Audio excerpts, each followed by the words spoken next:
G'day and welcome back to Travel Tech Talks. I'm Jess and I've got with me today Jay from our product team to talk all about the customer.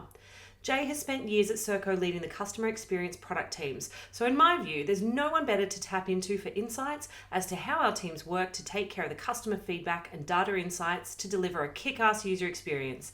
Welcome Jay, let's get started. Jay, you are joining us today from our booking experience team. Thank you so much for making the time to kind of sit down with me today. One of the key things that we wanted to do when we were looking at the podcast and setting it up in general was obviously to inform and excite our customers about maybe ideology, how we think about tech, but it's also really to shine light on different people and people or teams within our business, because I think you kind of they see Zeno, but it's like looking under the hood and getting to know certain team members and understand their functions. And you head up, one of a really important team. I mean, they're all important, but a fascinating team, which is booking experience, right? My favorite team. Yeah. So it should be. Yeah, yeah, that's right. Thanks for having me, Jess. It's great to be here. I look after the booking experience team at Serko, and our goal is essentially to create a delightful booking experience for all of our travelers and bookers and arrangers that use Zeno, from the point they start the search to the point of them making the booking. So we come to work every day working out how do we create the best experience for all of our travelers, remove as much friction as we can from the process of booking their content, whether that be flights, accommodation, or rental car. And how do we just kind of wrap around the duty of care and the travel policy element for our companies as well, so that everyone has a great experience when travel is getting booked. Yeah, and I think you're particularly passionate about it because travel is that's your heart and soul, that's right. Isn't it? It's my heart and soul. That's right. Because you come from an aviation background, right? No, I'm not saying you're a pilot, but come from an aviation background. That's right. And you're really passionate about travel. Yes, I spent a long time working in regional aviation, so working with airlines out in the outback of Australia and in Alaska and helping them kind of win business and fight for market share against the big guys, the big carriers. So it's a big passion for me, and it's great having that intersection between technology and travel.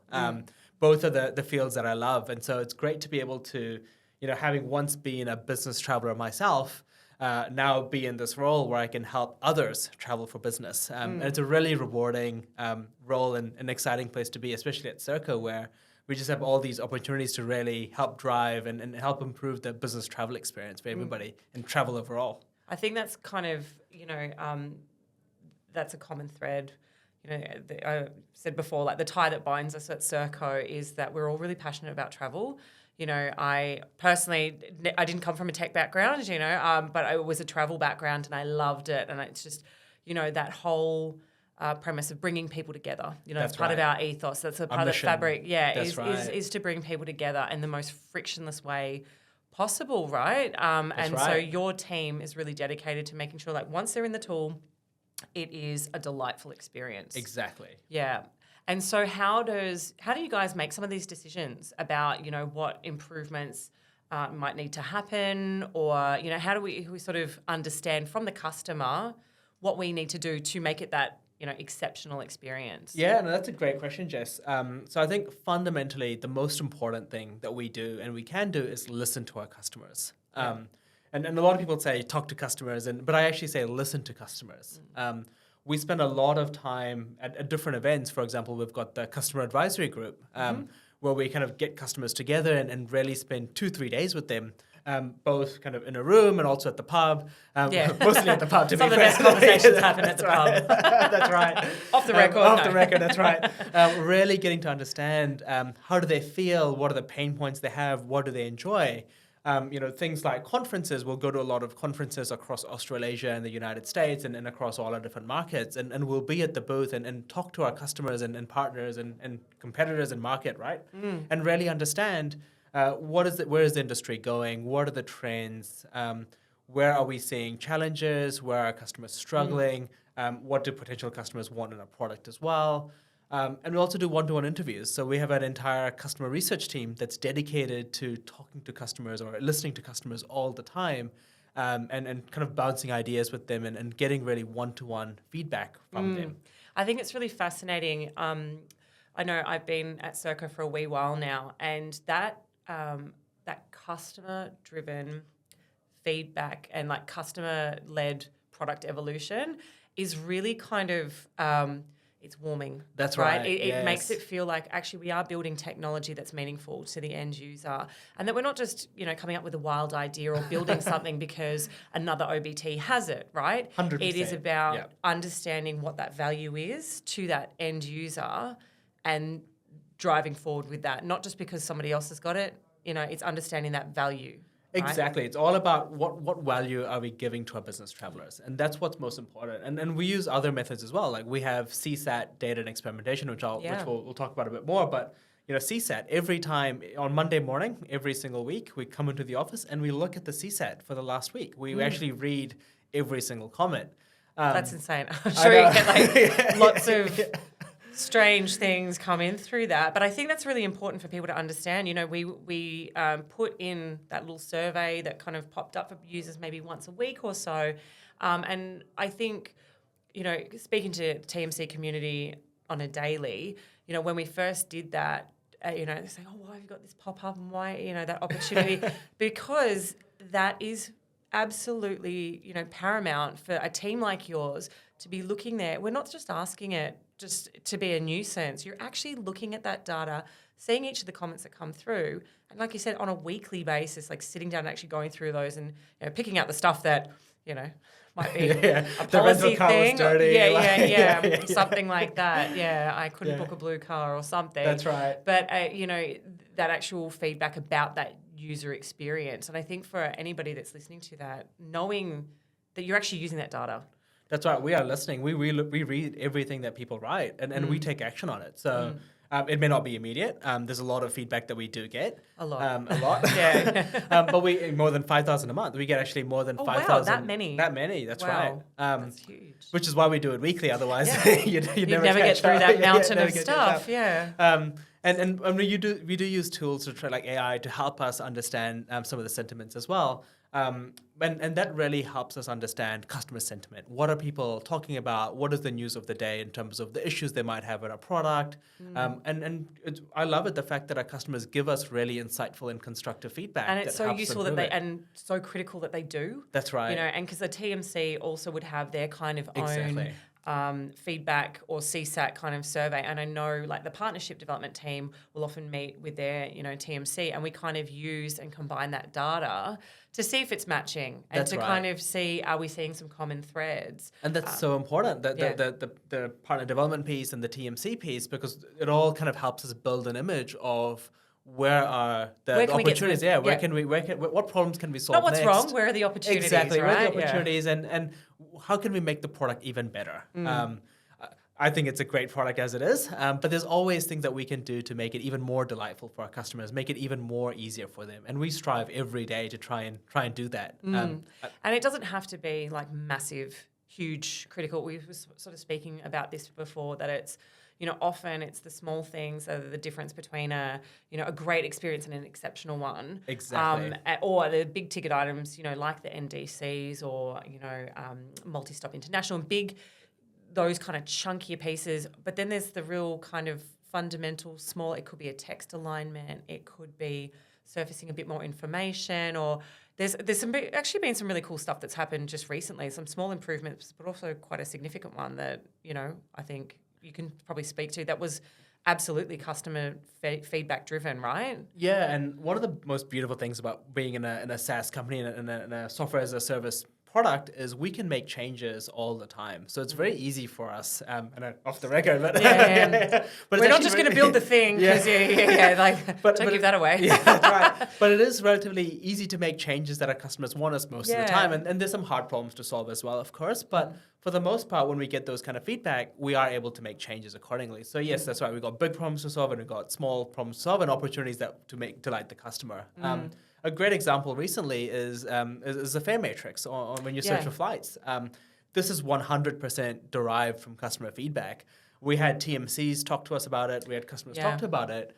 And for us, we saw the opportunity being, how can we make it really easy for travel bookers to basically find the cheapest fares across different cabins, across different airlines, or whatever kind of fare model they wanted. And we knew that that's going to save a lot of time for these travel bookers to really find out and book the right airline and all those different things. Yeah, and I think, from my perspective, being in the partnership team, initially sitting down with some customers who did give us that feedback that, they weren't there to kind of go, I want you to build this solution, and that we don't go about the business of just solutioning on the spot. It's understanding that customer problem. Right. And in that example of that fare matrix display, one of the things I find so fascinating and rewarding is sitting down, and the customer problem was, I find it difficult to see a snapshot or filter or have visibility of exactly what fares are in there for each carrier. I need Zeno to be smarter, either present that information or give us some filter options. And there's the solutioning that comes in, but you give that problem statement back to like you guys and say, hey, this is the customer problem. How are you going to solve for this? And that kind of, once it comes to fruition, it's so rewarding, right? It's just almost like, it's my baby. It's come to fruition. So, and that's the fulfilling part about it, especially my role in product technology, is that you get to listen to your customers. You really get to be in their shoes and understand and empathize with them on what they're trying to do. One of my favorite experiences was one of our customers in Adelaide and just being a fly on the wall in the back of their office, watching this person book flights for, it was actually a company that was doing helicopters around Australia, but just being able to see them book all these flights for the different pilots and having them think about and empathizing with, this pilot, enjoys a view of this, and we want to make sure they have a great experience, with their trip as well. And so that is a really fundamental part of what we do, is just listening and using the data and using experimentation to really build the right experience for our customers that they really enjoy and solving the problems that they might encounter. And I think when you sort of talk about, being able to sit down with the customer, like being afforded those opportunities is, that's the gold.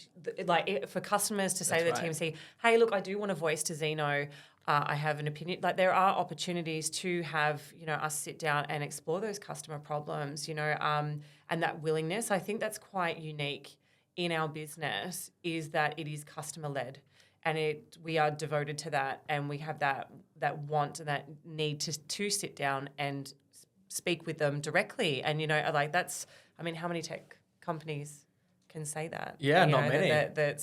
That's what the heart of what they do, and that willingness to sit and be heard. Yeah, and our company culture is really around listening to our customers, and we have an entire team, as I mentioned before, dedicated to doing that, which is amazing. And just to I guess kind of add to that as well, we also have a lot of data and experimentation that we do as well, which is really exciting. So when customers give us this feedback, we're also able to go back into our data sets and have a look and understand. So they faced a problem on this page. Let's have a look at what the interactions are overall. It's all anonymized and private and everything. But just to understand where the potential pitfalls or pain points, or where the opportunities where people are clicking a lot, that maybe we might want to put it higher up on the page, or make the buttons bigger, or what can we do in that space. And that level of sophistication really helps us when we meet with customers, because we can actually blend together different areas of feedback. And really, you've got the data set to kind of back it up as well, which is fascinating. And I think, again, it's so important for anyone listening to understand that some of the decision making isn't just on a whim. We actually are looking at the usability, and is once they're in the tool, is that translating into a booking? Why not? Where is it failing? Where is it, and you guys are looking and are interested, and having people who are data driven is amazing, and that's exactly what the team needs. But you guys live and breathe this and are so fascinated by that, because then what you see in that data, as you say, correlating to customer feedback, then we get to kind of qualify and make decisions about the product because it's data driven. That's right. And we have a saying that inspired by feedback, validated by data. So when we look at CSAT on Monday morning, we take everything on board, and then we go look at the data that afternoon and understand what was the interaction looking like, so that we can really make a difference or understand what didn't work as well. And it also helps us with the opportunity. And so, for example, one of the things was hotel imagery. So we noticed that our hotel images were quite small, and we had a bet that maybe if we make it bigger, that people would enjoy seeing what their room looks like a bit more. That's how I book. I literally go into Zeno and look at the filter, like go in and look at all the pictures and kind of get a glean for the room night. Yeah, like, that's I'm right. like, oh, where is it? That's okay, but do I have a king bed? Do I have this? Absolutely. It's like the researching tool is so important. Yeah, for sure. But the interesting thing is when we actually go through it and kind of run the experiment and look at the data, what we learned was for travel arrangers, they didn't actually like that experience. They want to get through the booking process so quickly. And they already know what hotels they want. And so they wanted other information rather than what a specific room looks like. And that's quite tricky as well, because it's that pivot between, a self-booker might want to spend a bit more time in the tool and do the research. Whereas, like you said, a travel booker just wants to know, okay, it's in policy, they already know what they're booking, and get the job, like in-out job done kind of as seamlessly and effortlessly as possible. Yeah, well, also kind of the preferences of the individual travelers as well. And that's what's exciting, is being able to look at both sides of the picture and trying to find a solution that works for everybody, because the people that use our product are quite diverse. As you mentioned, we have travel bookers that are booking for 30 plus people every single day. We have self-travelers, or self-bookers rather, who are booking travel for themselves. And we've got people that are booking for themselves and a +1 or colleague that's coming on the trip with them. So we've got a wide range of people that are using our product. And so it's really around how can we kind of best help everybody with a great travel experience. And we use data and customer feedback to really do that, which is exciting, and it helps us do that. And I imagine kind of one of your, not challenges, but the thing to be sort of, I guess, cognizant of, the expectation of a travel booker, or a self-booking traveller, is that they want that, consumer-grade experience. It's got to be exceptional. It's got to be easy to use. It's got to have the information in the tool, not have to do research outside of it, a great experience, whilst also marrying up with that corporate compliance. So, that's right. What their expectation of an airline website or a hotel website, marrying that with that corporate compliance, which is the thing that underpins the entire program. That's right. And so, although our product is aimed at businesses, ultimately people are the same. People are, whether you book a holiday or whether you're booking a business trip, there's elements of that are the same. And for us, it's really about offering that e-commerce experience, that really best-in-class e-commerce experience, while kind of bringing in the elements of a business program, making sure that you've got duty of care covered, the travel policies, the break policies, all these different things that companies have, but while ensuring that ultimately the user that's using the product has the same experience as they would with any other world-class travel site, which is the amazing part of what we do, is we have this opportunity to really build a product that customers love and enjoy. And my goal is essentially that people enjoy using us as much as they enjoy booking a holiday to Rarotonga or anything else for that matter. Rather book the holiday than the corporate travel. No, Yeah, it's right. the same thing, right? Any travel is a motive. That's whether right. you're going for a holiday with your family and you're excited and looking forward to it, the kind of flip with corporate travel is that it's got to be easy to use.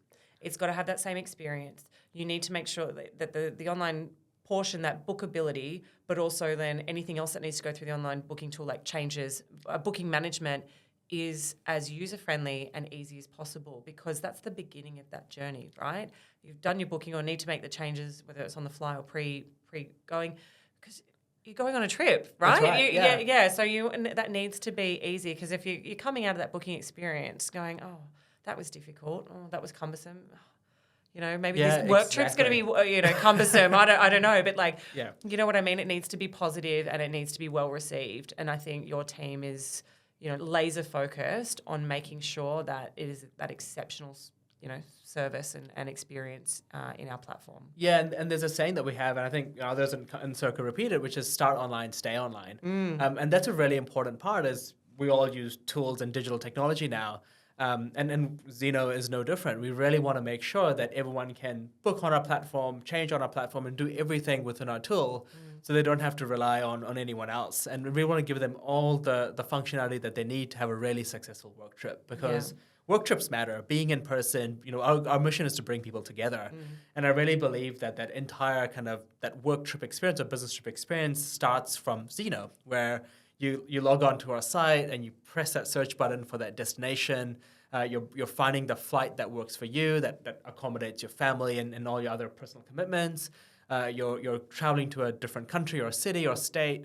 where you're staying at a hotel, and it really matters, right? How they can rest, they can eat, they can do all these different things, and it really sets them up to have that really good business objective that they want to meet with their work trip.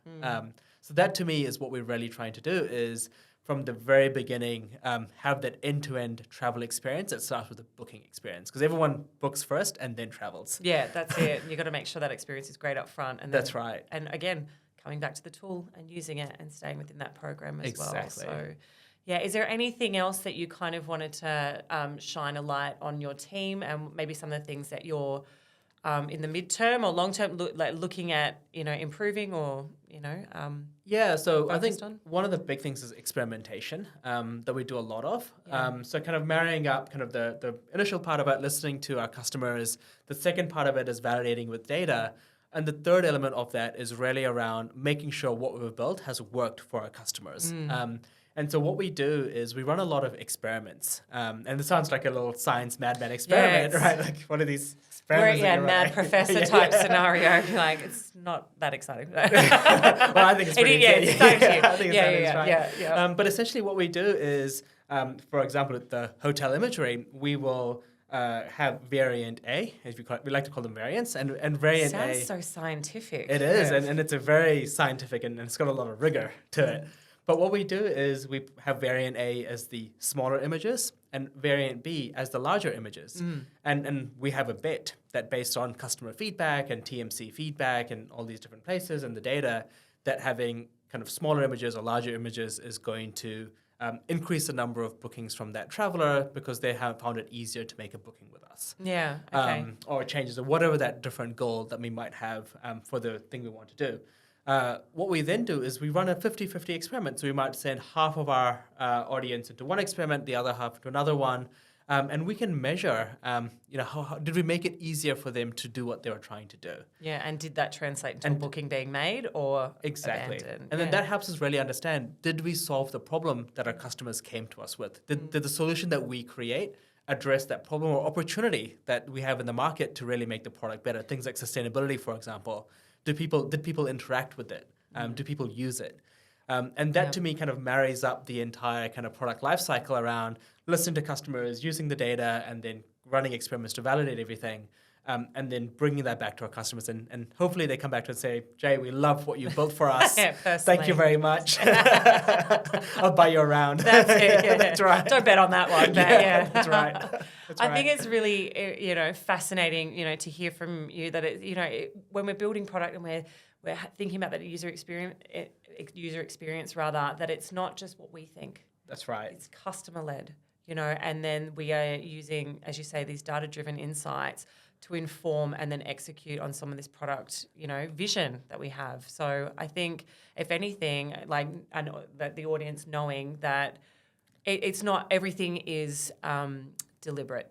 That we've got people sitting behind there that are not just, wanting to improve the user experience. It's using those data-driven insights to inform our product decision making and product evolution as well. That's right. We just don't create magic, although that would be nice. It's really on that Monday morning customer feedback. What do people tell us, and what do our TMCs tell us? That's really important. And so my ask of everyone is, please give us feedback. Give us feedback. Give us feedback. That's it. You've heard it here first. We need the feedback. So, Jay, it's been such a pleasure sitting down with you. Thank you so much for sharing your insights. We really appreciate it. Thanks for having me, Jess. Pleasure.